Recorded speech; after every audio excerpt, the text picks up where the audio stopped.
Howdy folks, something a little different for you today. I've been spending money on the Steam Summer Sale, and this game, Plague Incorporated, is hellishly addictive. It's basically a human race extinction simulator. The idea is you have to wipe out humanity by spreading your plague across the planet, infecting as many people as possible, and eventually killing everyone, which is nice. And here's how it all works. When you first start playing, all you have access to is a bacterial plague. As you unlock various different stages, you'll have access to virus, fungus, prions, parasites, and so on and so on. But for the moment, bacteria is all we have. It's the most common cause of plague, unlimited potential. On the next screen, we get the ability to modify the genetic code of our starting plague. All of these are going to be locked until you've actually completed the game on various different difficulty settings. So we'll ignore those for now. All they do is they give your plague certain starting bonuses. Anyway, moving on. The next thing that we get is selecting the game difficulty. Now, you can play on casual and, well, yeah. Casual mode is more of a tutorial than anything else. You never unlock anything by playing on casual. You have to play on normal difficulty at least. Normal difficulty, you can see people wash their hands. On casual, nobody washes their hands. Research doctors don't bother working. Sick people get given hugs. Oh, isn't that nice? On normal difficulty, most people wash their hands, doctors actually work, and nobody touches sick people. Played on brutal, everybody washes their hands all the time. Doctors never go home. Sick people get locked in prison. And on mega brutal, wow, look at that. Look at that. Random medical checkups. It's like playing, oh hello, what's this? Cheats. Oh, I'd never noticed this before. Wow. Complete all diseases on brutal to unlock immune strains. Wow. Oh, I'd never noticed this. Learning things with Jingles as I play through. Okay, well anyway, we're going to have a go with the bacteria on normal difficulty. You get to name your disease. Default choice is PAX 12, and bang, here we go. Welcome to Plague Inc. We have to evolve and spread across the world, wiping out all humans in the ultimate plague. So, let's start. The first thing you have to do is pick your starting location. Now, picking your starting location is important. Picking a starting location is important for two reasons. First, to do with the environment, the climate of the country in which the disease starts. And secondly, you need your infection to spread from patient zero to other countries in the world. So communication links between various different countries are going to be important. And also, if your disease starts off in a hot environment, you are never going to need to evolve resistance to hot environments in your disease. Turkey, for example, sorry Turkey, but in Plague Inc., Turkey doesn't have any airports or any seaports. So starting in Turkey would be bad. It's centrally located, so your disease can travel across land to Africa, Asia, Europe, and Southeast Asia. Greenland is a nightmare. It's very cold. There's not many people there to get infected, and it doesn't have any air links. There are a number of countries in the map that are very, very difficult to infect because they only have seaports. The Philippines, for example, Madagascar. Trying to get your disease to spread from and to countries like this is difficult. So instead we're going to look for some place that's got a massive population and has air and sea links. India satisfies all of these requirements. It's got air links, it's got sea links, it's centrally located. From here we can spread across Asia, Europe, Africa, Australasia, Southeast Asia. It's got a huge population, it's got a rural economy, it's also humid and hot. So our disease is going to have natural inbuilt tolerance to humid and hot environments. We're not going to need to research or invest DNA points in evolving tolerance to hot and humid environments if we start in India. So it pretty much ticks all of the boxes. And here we go. We've just infected patient zero in India, the very first person to fall victim to this disease. Now, every time you infect a new country, these infection bubbles pop up. You click on them, they give you DNA points, and DNA points are what you use to evolve your disease. So here is the disease DNA overview. Symptoms. At the moment our disease does not have any symptoms. This is good. Not having any symptoms means nobody is going to notice the disease. Not noticing the disease allows it to spread, and people aren't going to focus efforts on researching a cure for it.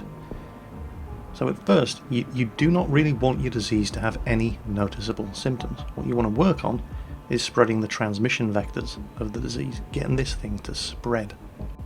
In order to get your disease to spread, you need to look at the transmission vectors. You need to make this thing as infectious as you possibly can. At the moment, the disease is not very infectious, it's not very severe, and it is not going to kill anybody.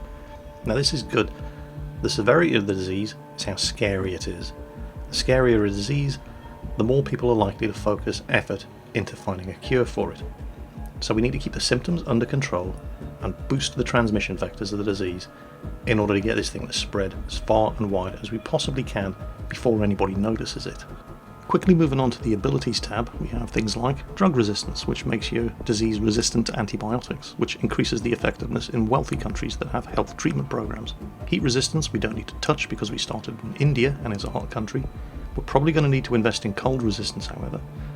But then also, and this is common to bacteria only, giving them a bacterial shell, which increases its resistance and ability to flourish in all kinds of environments, rather than just hot or cold. But at the moment we don't have enough DNA points to do anything, so we only have 2 DNA points, so back to the main map, and we're going to speed things up a little, wait for the disease to spread. It's only infected 1 person so far. Oh, this is a random feature that pops up every now and then. Pop orange DNA bubbles to get bonus DNA points. Bang, there. We now have 5 DNA points, 6 DNA points. We've now infected 2 people in India. What we can do now is have a look at... no, we still don't have enough to build in any transmission vectors to our disease, so we'll skip that for the moment. Wait for some more DNA points. These random news events pop up. You can take advantage of some of them, not so much that one, but we'll see more of those in a moment. We now have 8 DNA points. We've infected 6 people. 10 DNA points. Infected 8 people. Okay, now we can start looking at transmission vectors. Now, here's the thing about transmission vectors. Using DNA to evolve new transmission vectors, new ways of spreading the disease, makes it much more infectious. What you need to be careful of, however, is at this early stage of the game, try not to pick a transmission vector that's going to make your disease mutate. As your disease mutates, it's going to pick up free symptoms. So, for example, crossing the species barrier is always going to make your disease more prone to random mutations. Insects, for example, works well in hot climates, increases the chance of mutation. Rodents works well in urban regions, but increases the chance of mutation. The same with livestock, the same with birds. Anytime you cross the species barrier, there's a chance your disease is going to mutate. Every time you infect a new country, picking up a mutation is going to give you a random free symptom. Now that's good, but developing symptoms means that your disease is going to get noticed. Symptoms increase the severity of the disease. You don't want anybody noticing the disease. Ideally, you want it to be symptom-free until it's infected the entire world. That way, nobody is focusing efforts on researching a cure for it. So things like livestock, rodent, anything that is basically going to cross the species barrier is going to make your disease more prone to random mutations and picking up one of these symptoms. That's going to get it noticed. That's a bad thing. So at this early stage of the game, waterborne transmission is ideal. Now it works especially well in human environments, but it also boosts the ability of the disease to travel via ships. And India has a lot of sea links with a lot of other countries that only have sea links. Airborne is also good. India has airports. This works well in arid environments and aids transmission of the disease via aircraft. More importantly at this stage, very little chance of mutation if we pick either of these two, because it's staying in the human race. It's not transmitting via any other kind of animal. So we've successfully evolved PAX-12. We've given it its first evolution. We've made it more infectious, and it's beginning to spread.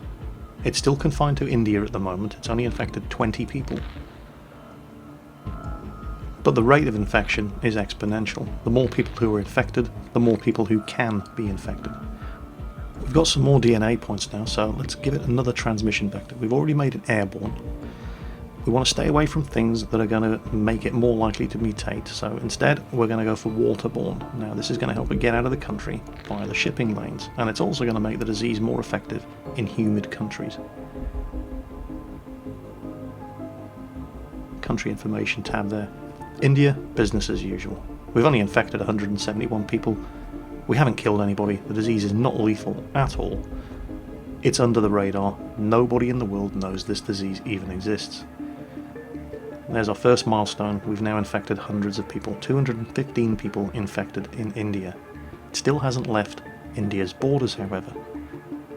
And that's your next big milestone, getting this thing to spread outside of the country of origin. Now, we've already invested in the only 2 transmission vectors available that aren't going to make this thing mutate, and we don't have enough points to further develop in those. So what we can do is look into the future. Once this disease spreads out beyond India's borders, it's going to start encountering different climates. So if we evolve a bacterial shell for the bacteria, that's going to make it more resistant to all different types of climates. So that's what we're going to go for next. Okay, that's bad news. UN has announced an aid initiative for poor countries, making them less vulnerable to disease.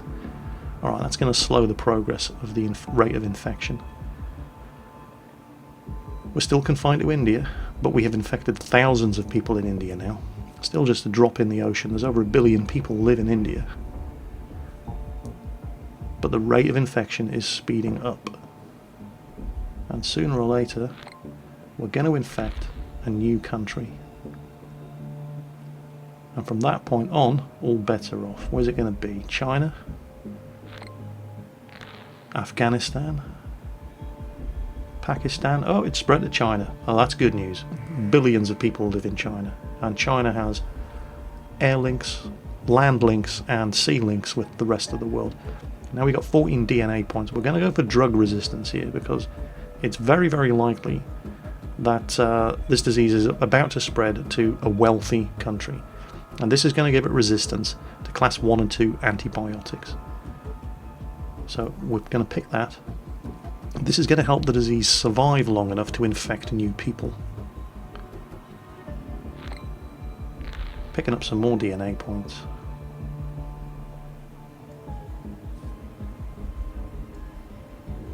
Eight people infected in China.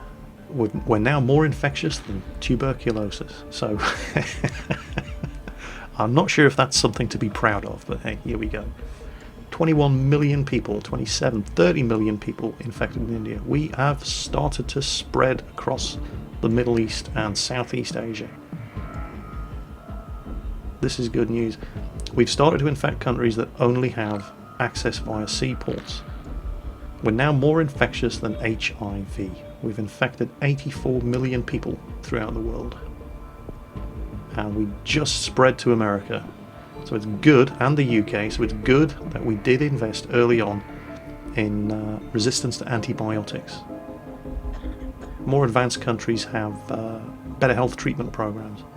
Now we have enough points to start looking at, well, we can't do drug resistance 2 yet, which would make it more effective in countries like the USA and the UK.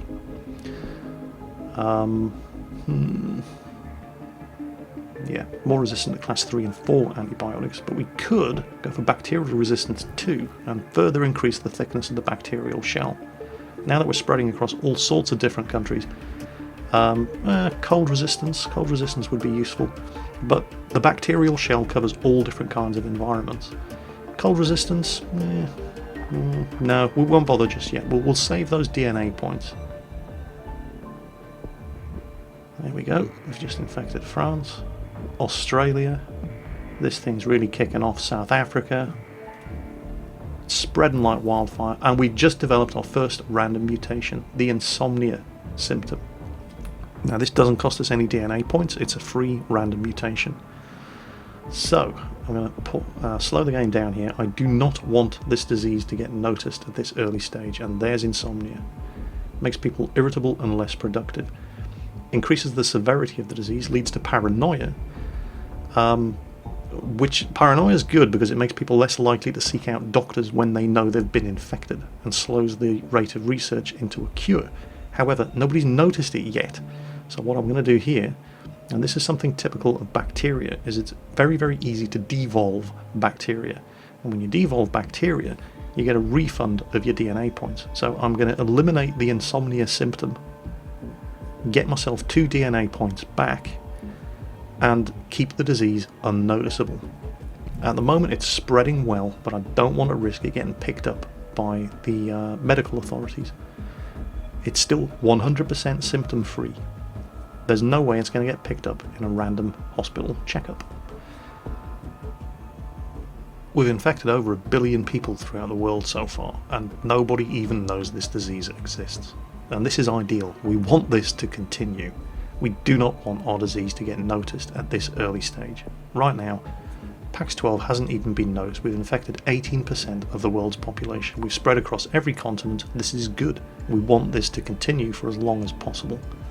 So let's have a look at some more transmission vectors. I've got plenty of DNA points now. I can go for waterborne 2 and airborne 2, which is going to make it, look at how it's boosted the infectivity of the disease. It's going to spread like wildfire at this point. 1.3 billion people infected. India, everybody in India. 1.3 billion people in India now have this disease. The UK, it's catching on. We should really look at investing in countries like the UK and France and America. Oh, we've spread to Japan. These are wealthy countries. These are countries that have good healthcare programs. They routinely treat people with antibiotics. Resistance to class 1 and 2 antibiotics is good, but we really should start thinking about investing in resistance to class 3 and 4 antibiotics. Certain countries are a real bitch to infect. Greenland is... oh, we've just got New Zealand. Sorry, New Zealand. We got Madagascar. We've got East Africa. Oh, was that Angola? Madagascar. Oh, look at this. Look at this. Oh, yeah, this is what we're talking about. Madagascar, infecting Madagascar is fantastic. Again, like Greenland, it only has one sea link. It's one of those places that's very difficult to infect. It's spreading out of control across the world now. Look at that. It's just popping up all over the place. Central America, Mexico,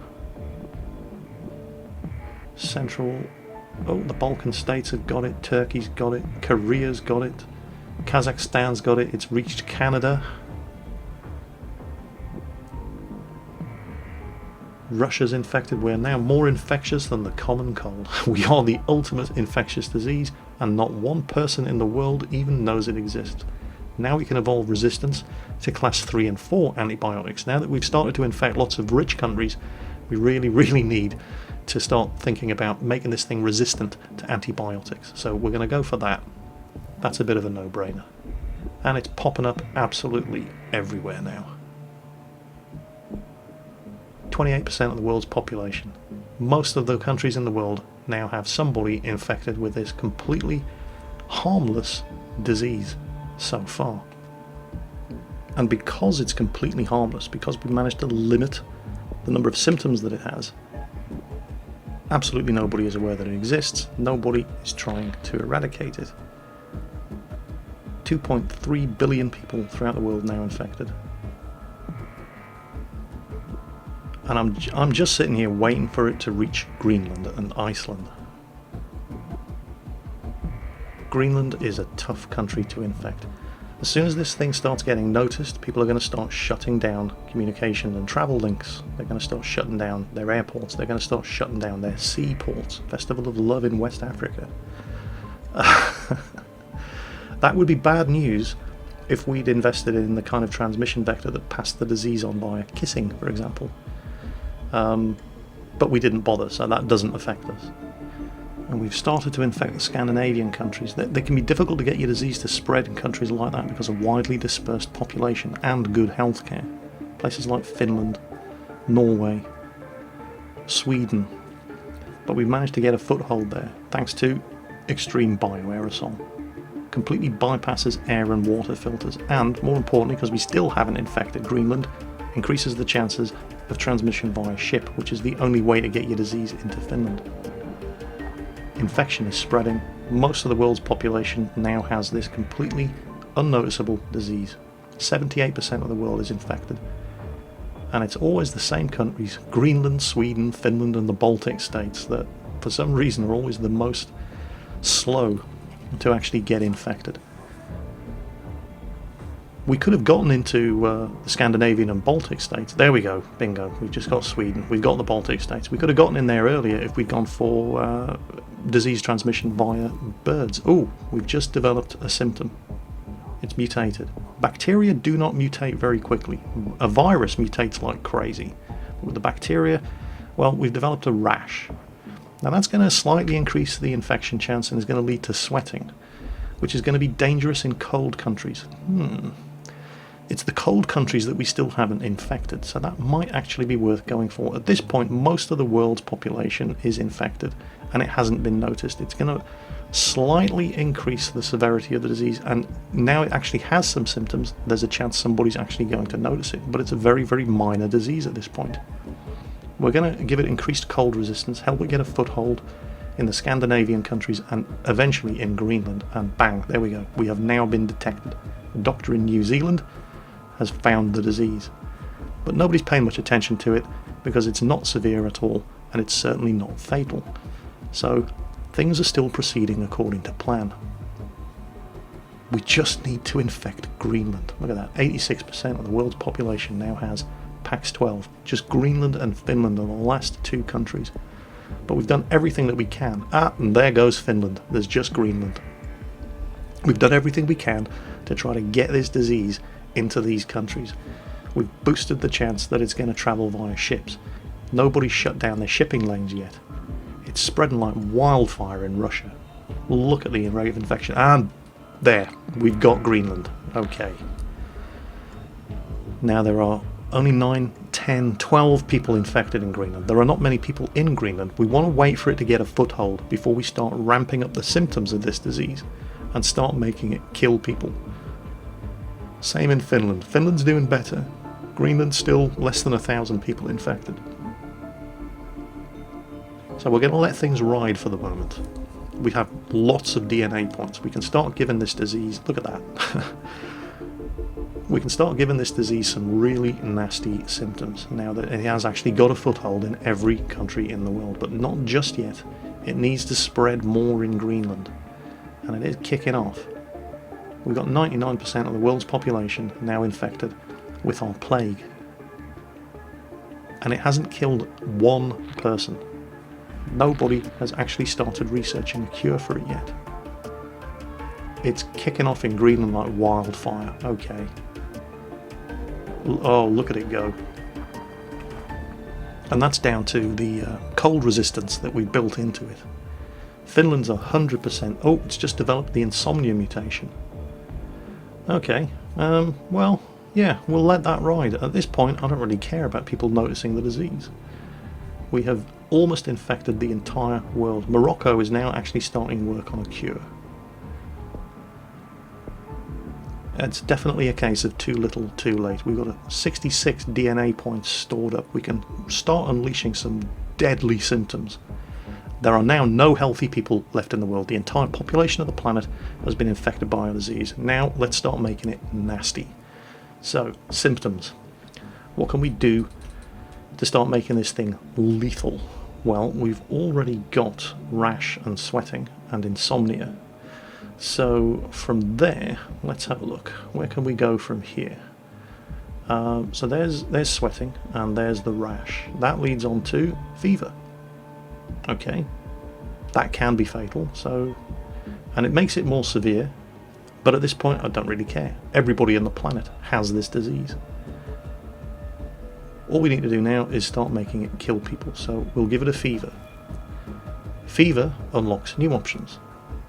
Immune suppression. Oh. Now this is going to make it much more likely to mutate, but at this point we don't really give a shit. At this point, getting more symptoms is exactly what we want, so the fact that it's going to make it mutate more is good news. Now, here's the big one, here's the killer. From immune suppression, total organ failure. Look at how lethal this makes the disease. Watch, what's the lethality bar? When I click on total organ failure, bang. People are going to start dropping in their millions. We still have 11 DNA points. Should we use them? We can go for pulmonary fibrosis. Or skin lesions. Well, that's going to increase infectivity. I don't really care about infectivity. Cysts, again, all this stuff. Everybody's infected anyway, so it doesn't matter. We want to go for things that are going to increase the lethality of the disease. Everybody is already infected. So, yeah, we'll go for sneezing. PAX-12 needs to evolve to kill. Oh, trust me. PAX-12 is going to start killing people. The first death in West Africa. Bad luck or the beginning of something terrible? Not going to go with bad luck. We have now killed 1 million people throughout the world. Canada has shut down its land borders in an effort to stop it from spreading. Too little, too late, Canada. Everybody in Canada already has it. Progress has started on the cure. In order to fight the cure, well, you've got two ways of fighting the cure. You can make the disease more difficult to analyse in the lab, or you can just make it kill people a lot faster. The disease is global. Central Europe, the USA and China are the countries that are mostly focusing on research. Alright? Central Europe. We need to start killing lots and lots of people in Central Europe. At the moment, I only have 5 DNA points. I can't make it more resistant to experimentation in the lab just yet. But, well, there are a number of things we can do about that. The genetic hardening makes it harder to analyse in the lab, decreases research speed. Now you've got genetic reshuffle, more work is needed to develop a cure. So you can increase the amount of work that's required to get a cure, or you can slow down the progress. Or you can just let things take their natural course and kill everybody in the world before a cure is found. World Health Organization has placed the disease on the watch list.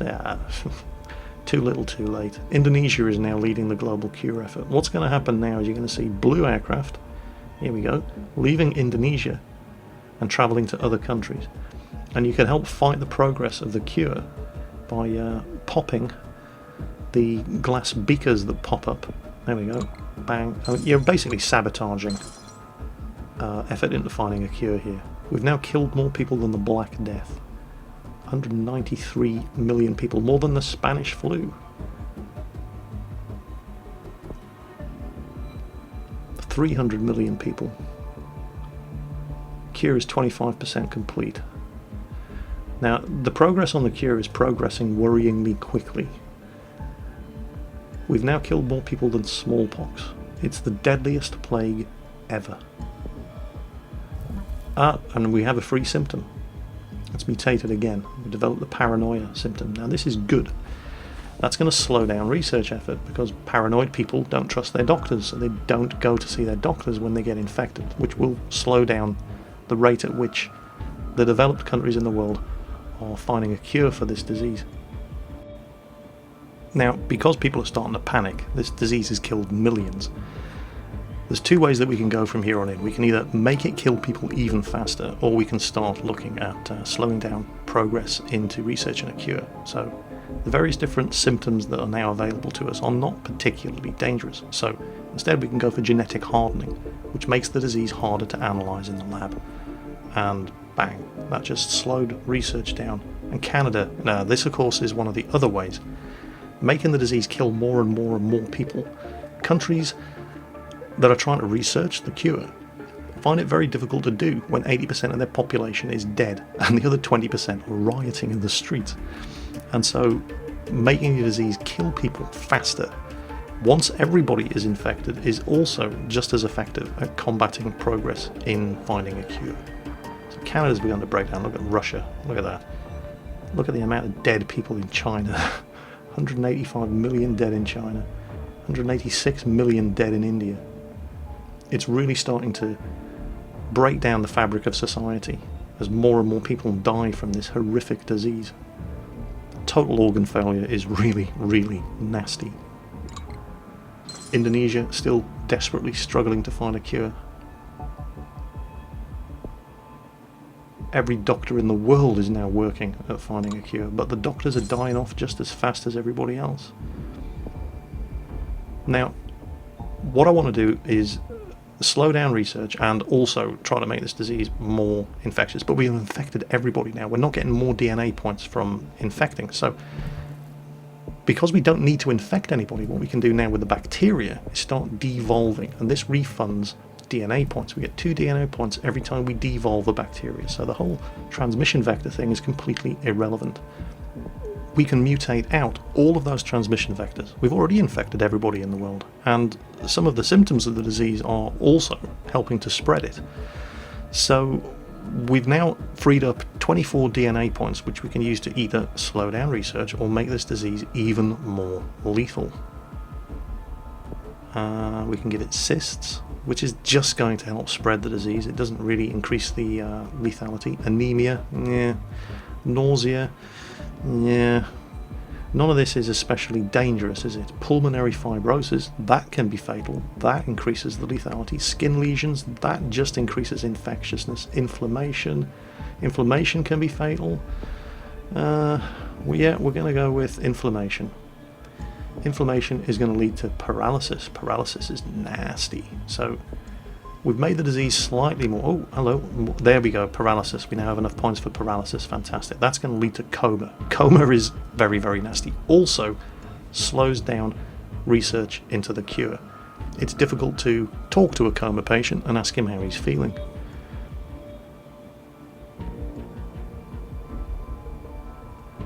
Two billion people have now died from this disease.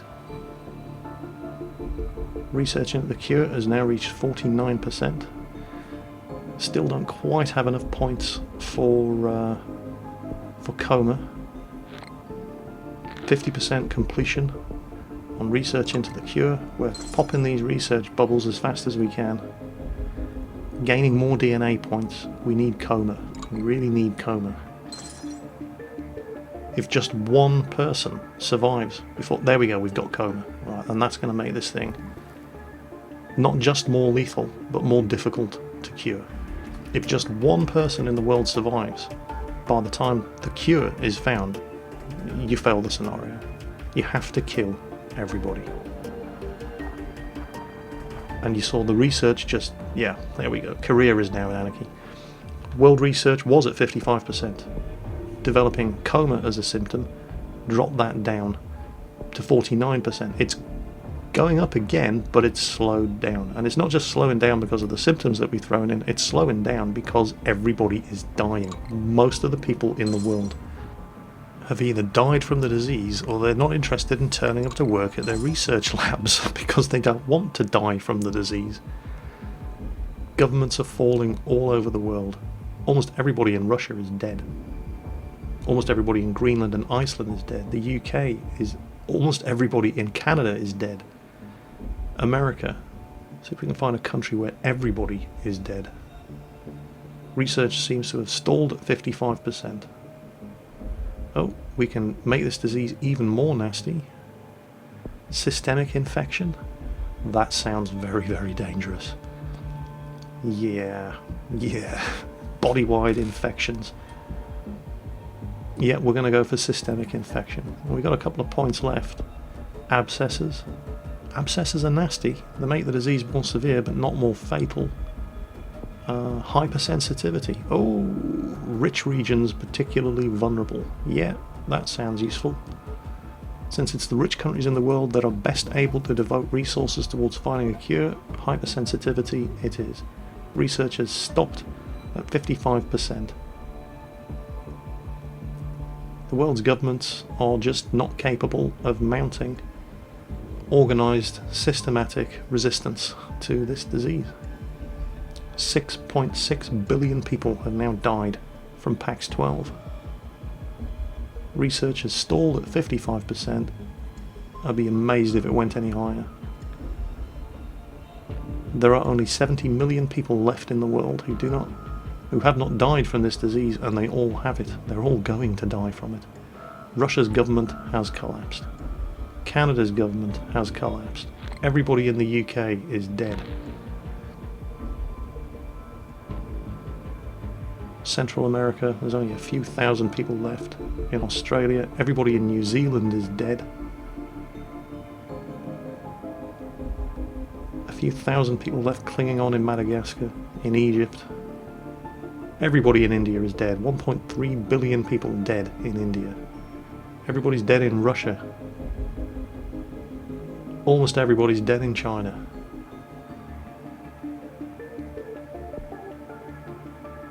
Research on the cure just reached 56%. It's not going to happen. The government of the USA has fallen. 99% of the world's population has died to Pax-12. There isn't a single country in the world which isn't infected. It's the worst bacterial plague in the history of the human race. Good. There are now less than 1 million people left alive on planet Earth. 500,000. 300,000. Yep. There is no coming back from this one. It's the most successful disease ever. Less than 100,000 people left. Less than 20,000 people left. Less than 10,000. And we have just killed all human life on Earth. That was alright. So that was killing everybody using a bacteria. Once you've done that on normal difficulty, you unlock the ability to kill everybody with a virus. And the difference in the game between a virus and a bacteria is that a virus mutates rapidly. Trying to keep a virus under the radar is very, very difficult. It loves to mutate, it loves to develop new symptoms. And so you're going to spend a lot of the time when you're playing as a virus just trying to keep the symptoms under control and trying to not be noticed and perceived as a threat by the World Health Authorities. Next up, fungus, fungal spores. Actually getting a fungus to spread is the major problem. That's the trick with a fungus. The next one up is a Murex worm, a manipulative organism that burrows into the brain. This thing actually controls its host. When you're playing as a Murex worm, you get the ability to directly target the countries that you want to infect by persuading your host to jump on a plane and fly there. So that one's fun. Parasite. You noticed throughout the game that I just played, every time I infected a new country, an infection bubble would pop up, I would click it and I would get free DNA points. When you play as a parasite, you do not get DNA points from infecting new countries. The Necroa virus is fun. It's a totally different game type. It's a zombie plague, basically. Playing with the Necroa virus, the game has two stages. The first stage is just like spreading any other normal virus. You're trying to get as many people across the world infected as possible while keeping the symptoms unnoticeable. The problem when you're playing with the Necroa virus is that the second a symptom develops, doctors immediately begin focusing efforts on finding a cure. You don't get that grace period where, oh yeah, we found a new disease, but all it does is make people... It just interrupts people's sleep. Big deal. It doesn't kill anybody, it's not serious, nobody's really focusing on finding a cure. As soon as the Necroa virus is spotted, the game throws in a sort of red herring. Doctors think it might lead to tumours, so they start focusing efforts on a cure. At that point, the trick is trying to get as many people infected as possible before the cure is found. At some point, they're going to find a cure for the virus. Before that happens, you have to evolve the virus to start reanimating corpses and raising zombies. And at that point, you have to try to make your zombies as tough as possible. Give them the ability to form hordes and migrate in their millions across national borders. At some point, an international organisation known as ZCOM is going to set up an anti-zombie eradication effort, and then you end up having to direct your zombies against ZCOM fortified countries, and oh, it's just totally different game mode. Very, very fun.